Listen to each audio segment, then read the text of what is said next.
നമസ്കാരം. KSRTC ബസ്സുകളിൽ ticket charge digital payment വഴി നൽകാവുന്ന രീതി ഒരു മാസത്തിനകം നടപ്പാകും.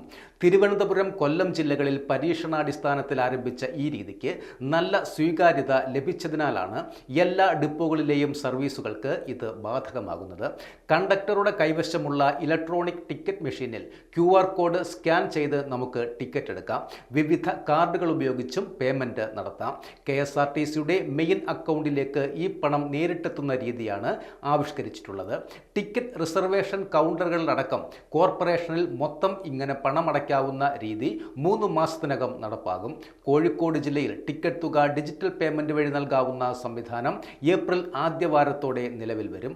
UPI അടക്കം എല്ലാത്തരം ഡിജിറ്റൽ പേയ്മെന്റും യാത്രക്കാർക്ക് പ്രയോജനപ്പെടുത്താം. വിവിധ ആപ്പുകൾ ഉപയോഗിച്ച് പണമടയ്ക്കാവുന്ന പുതിയ തരം ചലോ ടിക്കറ്റ് മെഷീൻ കണ്ടക്ടർമാർക്ക് നൽകി വരുന്നുണ്ട്.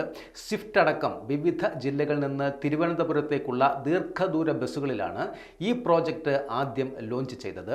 KSRTC IT അഡ്മിനിസ്ട്രേഷൻ വിഭാഗങ്ങൾ ചേർന്ന് ദ്രുതഗതിയിൽ ഇത് ഇതര ജില്ലകളിലേക്കും വ്യാപിപ്പിക്കുകയാണ്.